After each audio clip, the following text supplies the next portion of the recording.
Hello, Pitsea. Hello, Basildon. And thank you very much for that rousing reception.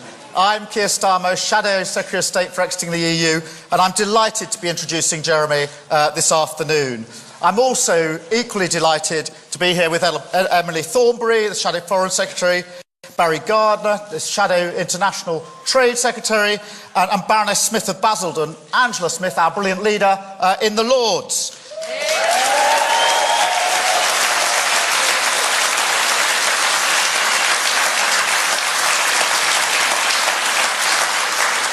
Together, we're a strong and resilient shadow Brexit team looking to shed the shadow bit by next week.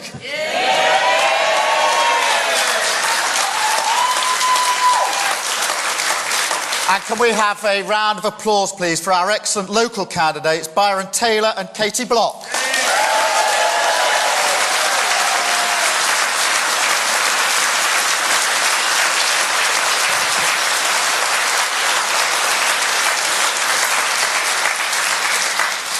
7 days to go. 7 days before we make a fundamental choice in Pitsea and Basildon and across Britain. And it is a fundamental choice between 7 years of failure from the Tories with no vision for the future and a Labour Party, a Labour programme to transform our country. That is the choice before us. And we have to make that choice. Now, this was billed as a Brexit election, and it hasn't actually been a Brexit election. It hasn't come up on the doorsteps in the way that we expected.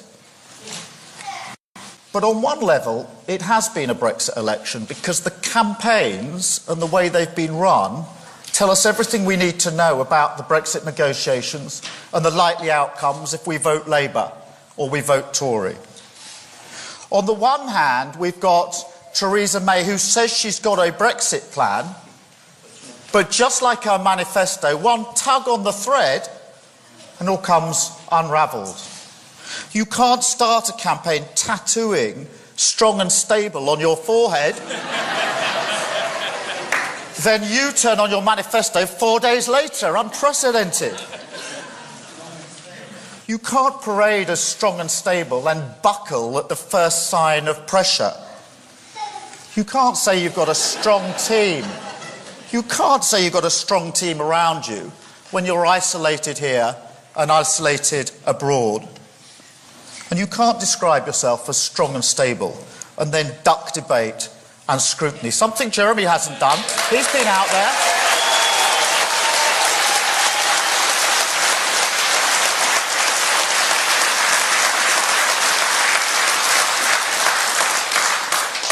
Theresa May wanted the label strong and stable, and she's inherited weak and wobbly. And that is undermining our chances of getting the right deal in Brexit negotiations. Now, I am convinced that it's possible to negotiate a good Brexit deal. I am confident that Labour would negotiate that good deal, but we need to reset the approach.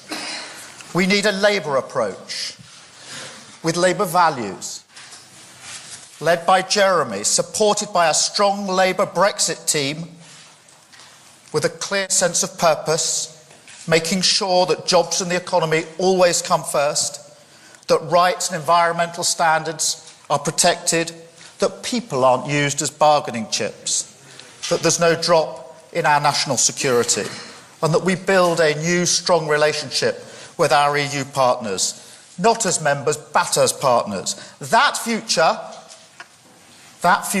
is possible. We're ready for that challenge. We're ready and we are waiting. All we need now is a Labour government on the 9th of June. So it gives me great pleasure to introduce the man who's led such a strong campaign for that Labour government, the leader of the Labour Party, Jeremy Corbyn. Jeremy.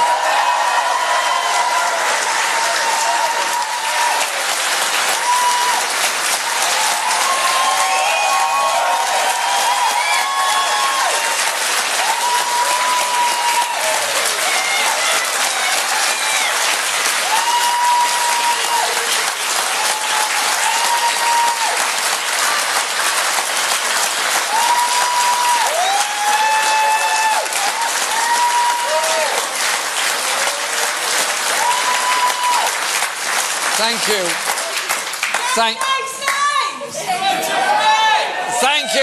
Thank you very much. First of all, can we say thank you to all the staff here at Pitsea Leisure Centre for helping us out today and let us have our event here. And I want to say big thank you and best good wishes for a fantastic result to Byron and Katie for the campaigns they are waging locally.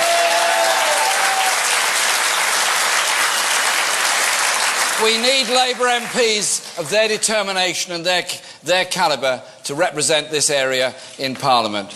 We need Labour MPs that understand the lives of people and understand the difficulties that so many are going through.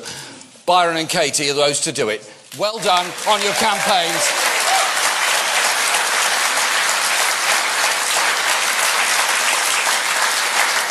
And I'll be watching closely for the results. And can we also say a really big special thank you to Angela Smith for all the work she did when she was the MP for this area and the work that she's done ever since then as our leader in the House of Lords, a member of our shadow cabinet, part of the team in the House of Lords, challenging the government day in, day out, and delivering victories over the government on a number of issues, including working tax credits. Angela is a credit to the Labour Party, the way she stood up for our Labour values in the House of Lords. Angela.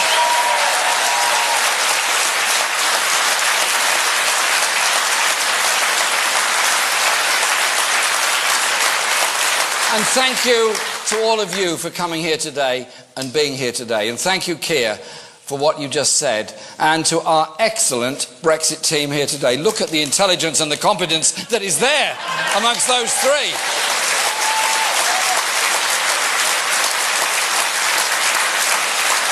It does seem a long time ago now, but this election was called by the Prime Minister 3 years early, supposedly in order to make Britain's exit from the European Union easier for her to manage. She may be regretting that decision, but who knows? A lot has happened since then. The terrible atrocity in Manchester, above all, which has driven home the need to be more effective in the action we take to protect our people, both at home and abroad. So we should think carefully on the horrors of Manchester and the sadness that those families are going to live with for the rest of their lives. We will not allow anyone to destroy our right to enjoy ourselves, for women to go out and enjoy themselves. That is part of the fabric of our society. We're not going to be divided by this. We're going to be united by this, and united with the kind of Britain we, all of us, want to live in. Yeah.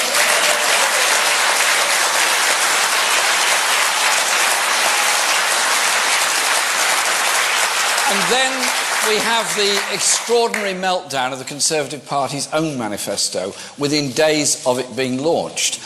Having declared war on Britain's pensioners, it is now all but impossible to find anyone who can tell you what the Conservative Party policy actually is on the crucial issue of social care, or how many million people stand to lose their winter fuel payments.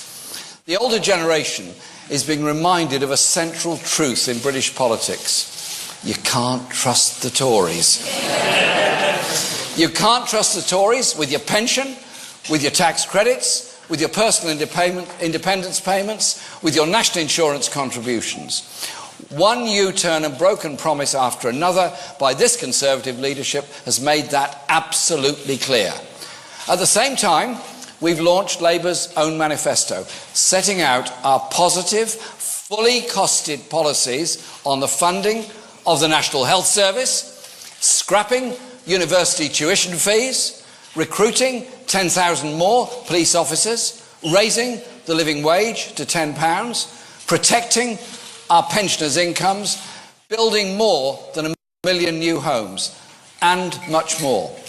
We're asking the people of this country for their support, above all on the basis of that programme of social justice.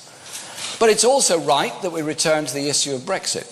Negotiations with the European Union leaders will start in just 18 days, and the British people have a choice over what priorities, what principles the British government will take into those talks, and which team they trust to lead the difficult negotiations ahead.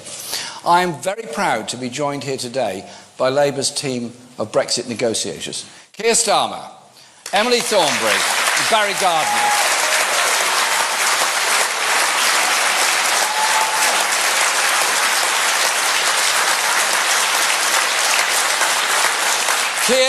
Emily and Barry, enormous knowledge, collectively a huge amount of experience. Who better to negotiate for us than calm, sensible, intelligent, rational individuals than these three here? They're going to do it.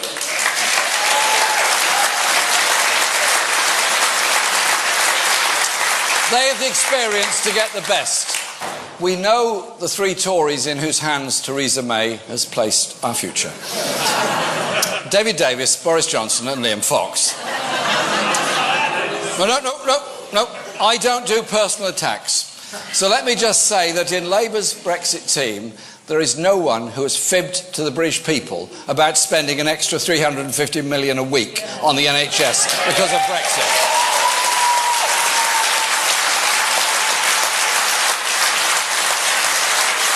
And nobody who has promised to use Brexit to slash workers' rights or slash tax for corporations in a continental race to the bottom, or peddled illusions about the difficulties ahead. We in Labour understand that getting the right deal, one that secures our country's interests for the long term, will be challenging. A matter of serious planning and negotiation, not hectoring and threats. Labour is ready to deliver a deal that gives British business and British society the chance to thrive in a post-Brexit world. A deal that will allow us to upgrade our economy through public investment in infrastructure and high-skilled jobs. A deal that will make Britain a centre for science, technology and research, attracting the brightest and the best from around the country and the world through strategic investment. A deal that allows us to transform Britain into a country with the strongest rights and protection and ends exploitation and undercutting in the labour market. A deal that allows us to become a country that values and protects its public services and invests in all of its communities. And a deal that will allow Britain to be a safe and outward-looking country, strengthening friendships and working with allies to create a better future for our country, continent and our planet.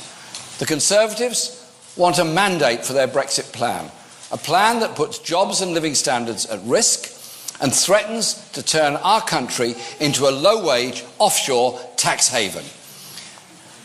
Changing our economic model, as Theresa May so delicately puts it, leading a race to the bottom in public services and working conditions. From the party that closed down huge chunks of British industry under Margaret Thatcher, and now pays for tax handouts for the richest with cuts in our vital public services. They haven't changed their spots. So far, the rhetoric and threats from the Tory government has fostered a toxic climate. Labour will start negotiations by setting a new tone. We will confirm to the other member states that Britain is leaving the European Union. That issue is not in doubt. But instead of posturing and pumped-up animosity, a Labour government, under my leadership, will set out a plan for Brexit based on the mutual interests of both Britain and the European Union. We will start by giving a clear commitment to every EU national who lives here and works here to contribute to a huge amount and contributes a huge amount to our society. They will be guaranteed their existing rights and remain in this country.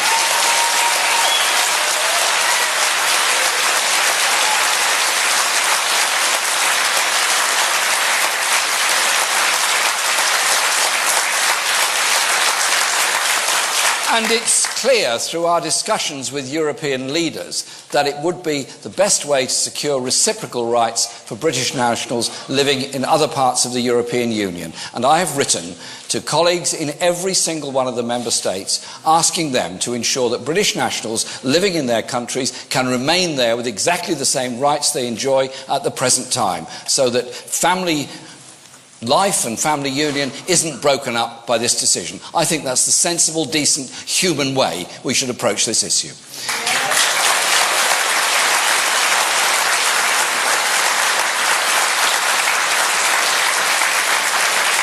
It is shameful the Conservatives haven't acted on this already, that 3 million members of our communities have been left in limbo. The Conservatives' refusal to make the simple commitment that decency demands is a stain on this government's reputation. and Labour will be clear from the start. Britain's economy, business and workforce need tariff-free access to European markets to protect jobs and living standards and secure that access will be a priority for us. Britain certainly can thrive and prosper outside the EU. Our businesses are creative, industrious and inventive, but they need access to European markets. They need to be part of the unimpeded supply chains, and they need the chance to grow beyond our borders in order to protect and create jobs, wealth and opportunity. And the EU's member states have a mutual interest in maintaining and developing that trade with this country. So Britain needs a Labour government. Instead of putting our economy first, the Conservatives' reckless approach has left us isolated and marginalised, increasing the chances of Britain crashing out of the EU without a deal, which would be the worst possible outcome for this country. Britain is leaving the EU, but let's be clear, there's no such thing as no deal. If we leave without a positive agreement because we have needlessly alienated everyone, we still have to trade with the EU, but we'll have to have terms for that trade, and very bad ones at that. Theresa May says no deal is better than a bad deal. Let's be clear, no deal is in fact a bad deal. It is the worst of all deals.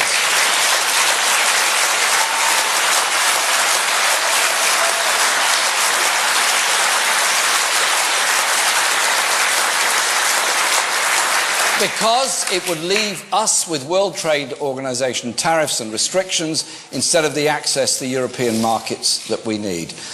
That would mean slapping tariffs on the goods we export, an extra 10% on cars, with the risk that key manufacturers would leave for the European mainland, taking the skilled jobs with them. In sector after sector, no deal would prove to be an economic disaster. Theresa May's approach risks a jobs meltdown across Britain. Instead, Labour will negotiate a tariff-free deal with the EU, which will benefit both sides. Transform our economy for a post-Brexit Britain through a new industrial strategy. That will use powers returned from Brussels, and we will rewrite the rules of our economy so it serves the interests of the many rather than the few.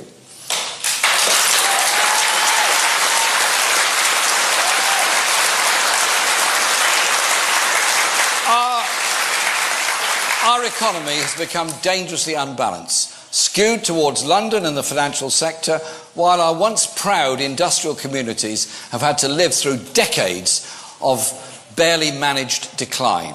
Productivity and investment lag well behind our nearest competitors, our balance of payments is in deficit, and the insecure, low-paid work is spreading.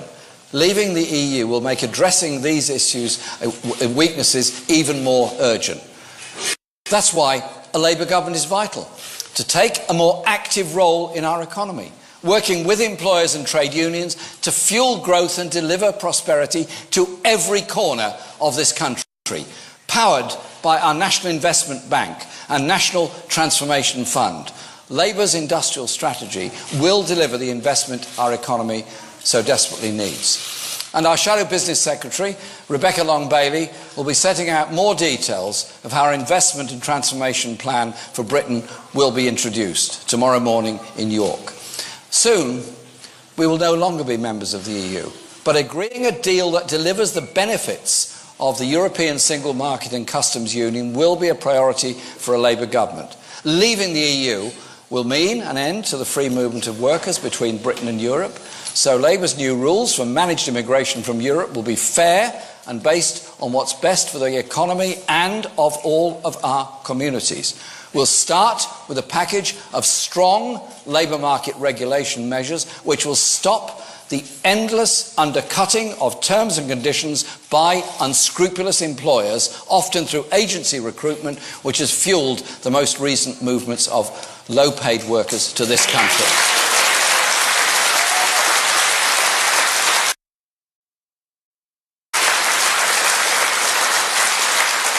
We will crack down on unscrupulous employers, stop overseas-only recruitment of workers, strengthen safety and protections at work, and give all workers equal rights from day one. Equal rights from day one in the job.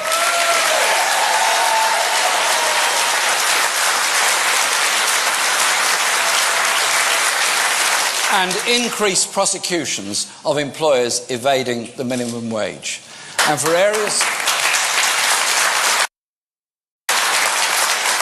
areas where immigration has placed a strain on public services, we will reinstate the Migrant Impact Fund, scrapped by the Tories and the Lib Dems after the 2010 election. Labour's team will also guarantee and expand the rights and protections legislation. We will bring forward specific rights and protections bill that will lock those protections into UK law. The Conservatives simply cannot be trusted on rights at work. They've led an all-out assault on workers' rights through their Trade Union Act. Boris Johnson has demanded that the government should scrap the EU social chapter. And the Conservatives also failed to back Labour's efforts in Parliament to protect workers' rights, which are derived from the European Union. Labour will not only protect our existing rights, we will extend them. And our strategy is to keep Britain safe. Unlike the Tories, we will not threaten to withdraw from security cooperation of our European allies to get our way. We share similar values, and the solidarity shown by people across Europe after the recent horrific attacks in Manchester, or indeed far right or any other attacks that have happened anywhere across Europe, underlines that point of common decency and solidarity. We need to work together to make Britain safer and Europe safer altogether.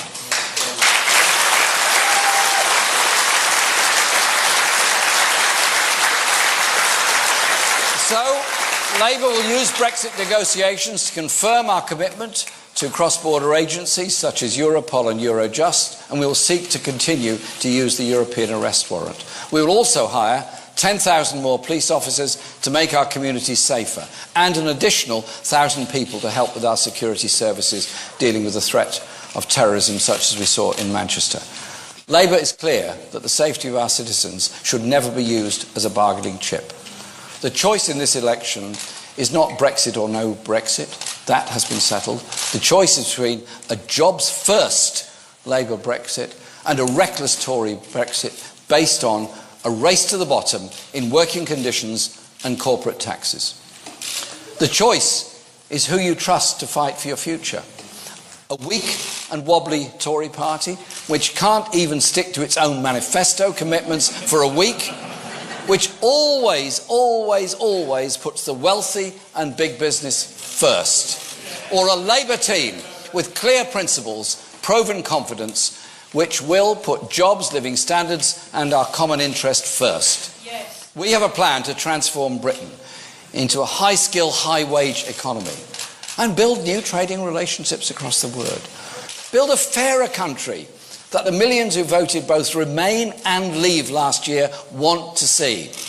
By standing for the many, not the few, Labour is the only party which can overcome the divisions of last year's referendum and deliver a Brexit that brings our country together. On June the 19th, Labour will be ready to negotiate a Brexit for the many, not the few.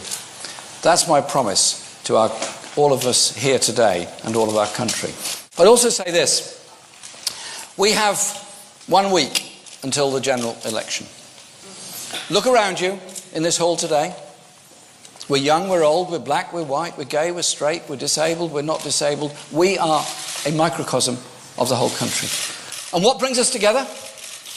A determination that we will have a government that will not walk by on the other side while so many are underpaid, so many children brought up in poverty, schools told to collect at the school gate to pay for the teachers, NHS workers stressed beyond belief while trying to cope with unnecessary shortages created by a government that doesn't fund it properly. And young people whose ambitions are damaged because they couldn't get a nursery place. Their primary school couldn't help them as much as it should have done. And secondary schools, again, underfunded in trying to decide which teacher to sack, which subject to close down.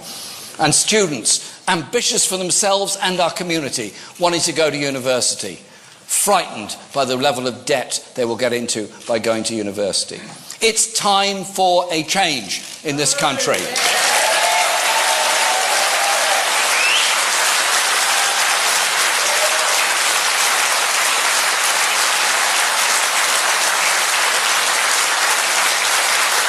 It's time for a change. And I urge all of you here today, if you've got any time over the next week, and I'm sure you have, it's lovely weather, go in the cafes, go in the bars, go on the buses, go anywhere you like, just talk to people about what they think would be better in our society. Are they happy with this degree of inequality? Are they happy with this degree of underfunding of our public services and the way so many of our young people, instead of being optimistic about the future, are so nervous about the future because they feel they can't achieve everything they want to? It's not young versus old. It's all of us doing things together, a society that helps each other. Please think about it, go for it, and vote Labour next Thursday. Thank you.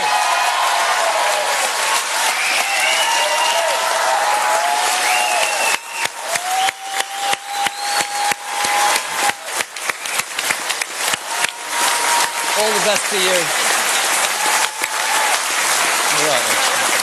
Well done, Barry.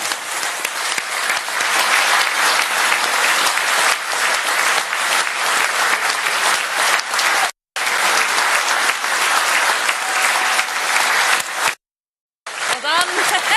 Well done, you. I know it went on longer, but you don't. No, it's fine. No, it's really good.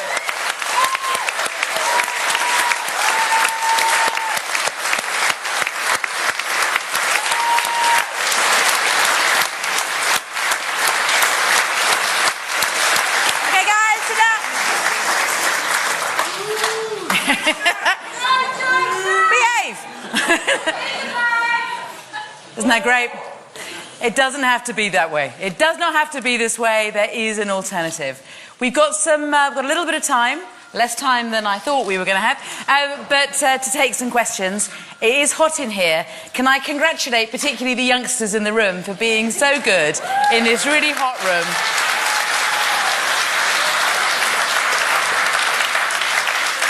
Brexit is about all of us, but I tell you, it's so much about the younger generation too, isn't it? I think there's somebody here from the BBC, but I couldn't see her. Is she? Is Vicky? Vicky, okay. Vicky, I think you've got a question. Vicky, BBC. On immigration, can you explain whether you think that the net numbers of people coming to this country should be reduced, and also what kind of system you would introduce when we have a immigration system after Brexit? Do you want to take that, or should we start with Keir? Keir. Yeah, Keir. Do you want to start with that? Shall I come up? Yeah. What we've consistently said about immigration is that freedom of movement comes to an end when we leave the EU. And therefore we have the chance that we've not had for many, many years to have new rules on immigration. And the new rules should be fair and they should be effective.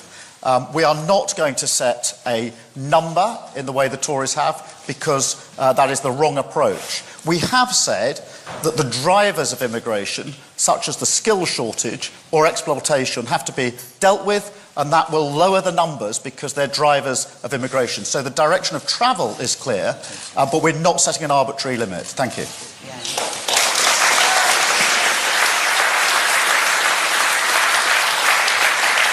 Who else have we got? We've got Francis here from the Times. Oh, there you are. How am I supposed to see you when you're over there? Have you got a question as well? Hi, Jeremy. While we've been in here, the new polls come out saying that you're heading, that there's a further narrowing of the polls. You're now heading toward...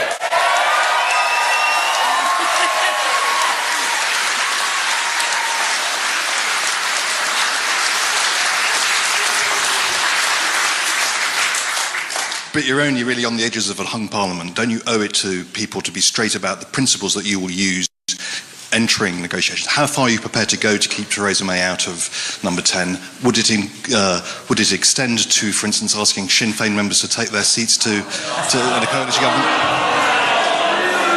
All right, everybody, no, come on. We all agreed that we should have a free press, that you're allowed to ask questions no matter how stupid,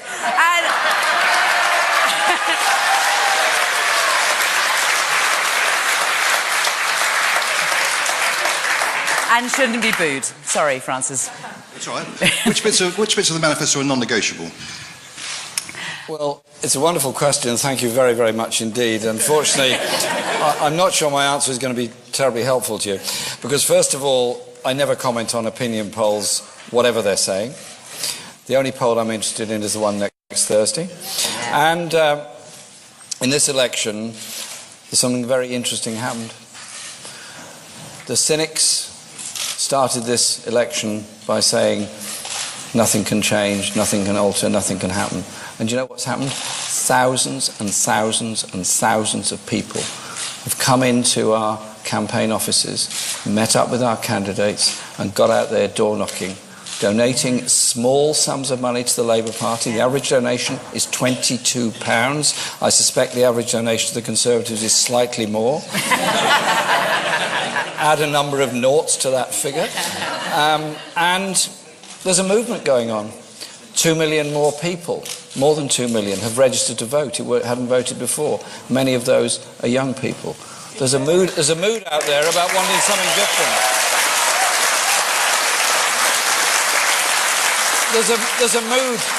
There's a mood out there that wants something very different, and it's not age generated, it's everybody wants something different. They want a decent, fairer society. They're fed up with a rigged economy and a rigged system that leaves so many in such difficulties.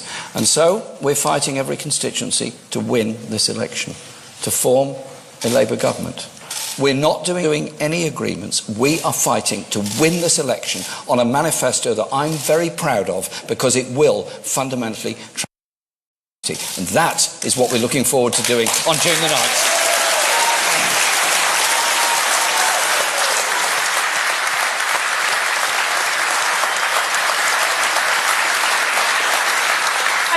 The truth is, Francis, we're fighting to win, and we're fighting to win with a majority, and that's what we're fighting to do.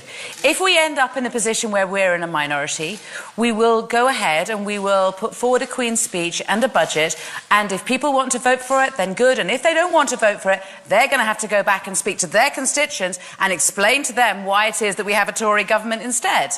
All right, but we will be, if we are the largest party, we go ahead, no deals, with our manifesto, with our budget and with our Queen's speech. And that's the conversations we've had, isn't it? It's just like, that's it. You know, that's it, no deals.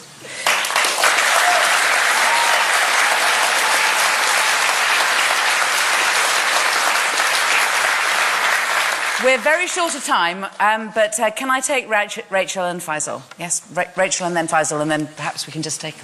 Yeah.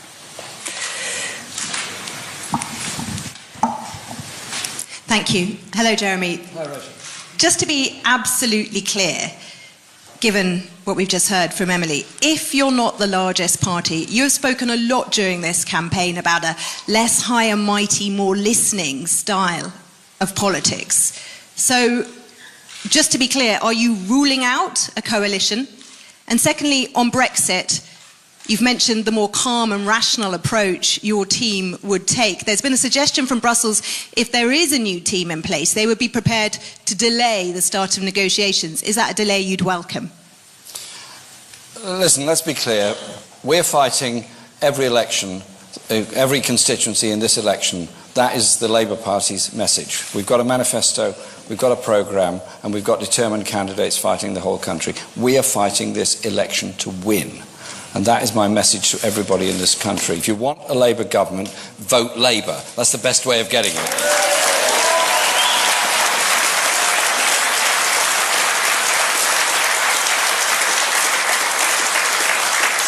And Emily and I are of the same mind on this, that we are determined to win the election. On the negotiations, we're ready. We're ready to get on with it as quickly as possible. If there's a suggestion that they would offer more time to get prepared, it's a very nice suggestion. It shows that they are looking to cooperate with us. It's rather better than the current government's process of megaphone diplomacy and threatening. And so we are ready to get on with those negotiations straight away. And you've got Barry, you've got Keir, you've got Emily, you've got very experienced people who will lead our negotiations. And we want to get on with it quickly because we want a number of these issues to be settled as quickly as possible, particularly that of EU nationals and tariff-free access to the European market to protect jobs in this country.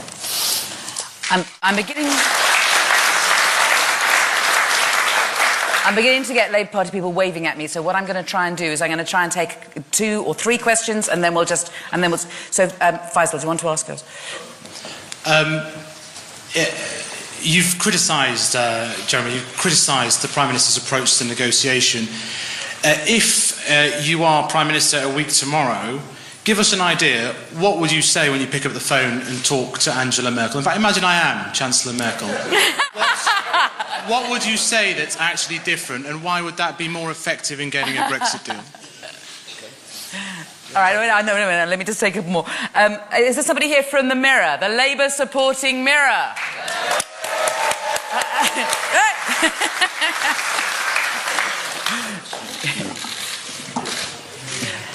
Hi, Mr. Corbyn. This seat, Labour came third here behind UKIP in 2015. How can you persuade those 12,000 voters to back you instead of Theresa May when she's offering a harder Brexit than you are and she's offering to bring immigration down? Thanks. And I think, Nick, you've been waving on this. Thank you. Mr. Corbyn, a lot of your critics in the Labour Party said that this campaign would be a rerun of the one unsuccessful one run by your close friend, the late Michael Foot, in 1983. The polls would suggest that they're wrong. So I was wondering if after this election you're planning a group hug with those Labour critics to find a route back for them, or whether you think the sniping will continue. Okay, that's a really helpful question. Thank you so much. Can I thank you for that question? You know what? I do a lot of group hugs with lots of people. I love a group hug myself. Because, listen, in our family, the Labour Party family, people say stuff. Do you know what? Sometimes it's best to forget it.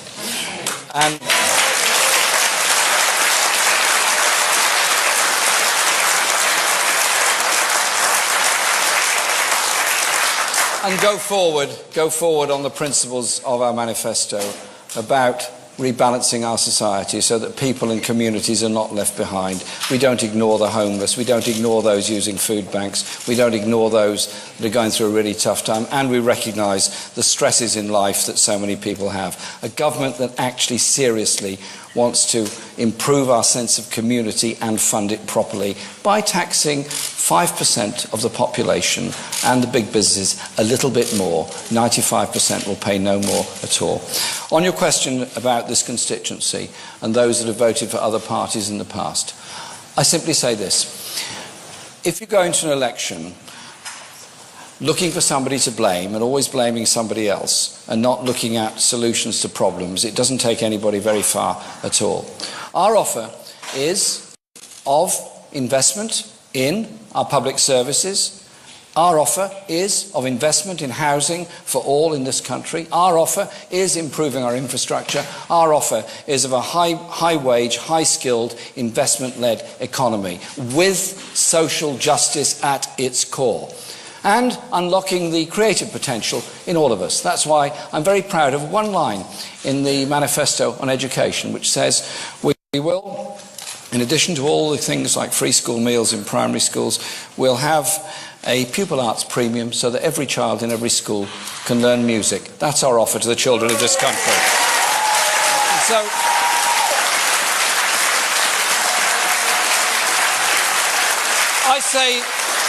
I say to those that have not had a chance to look at what we're offering in this election, look very carefully at what we're putting forward. A seriously thought out, comprehensive, fully costed manifesto that will actually improve the lives of a lot of people in this country. I think it's an exciting offer. I think it's one that's getting the most amazing traction, as much from older people as younger people. And you know what?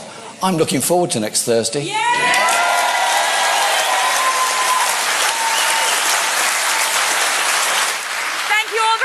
Thank you. I'm afraid we've desperately overrun, but thank you all so much for coming today. Thank you so much. Oh, Faisal, did I? Oh, right.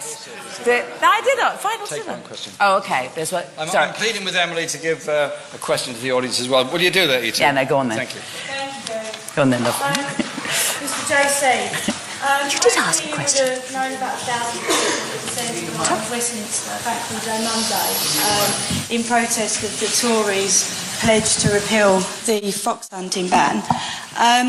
Do you and your party pledge to remove all blood sports from political debate and place them under animal welfare, like over 80% of the population supports? Thank you. Thank you very much for that.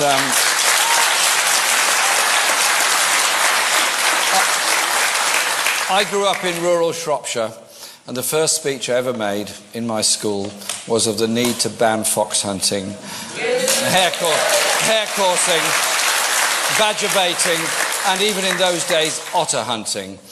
It was a strongly rural area, and I lost the debate. But I was in Parliament with Angela and others when we finally got the law changed and got the hunting ban through. I was there when we got the badger baiting ban through as well. And I first met Angela when she worked for the League Against Cruel Sports. You can be very clear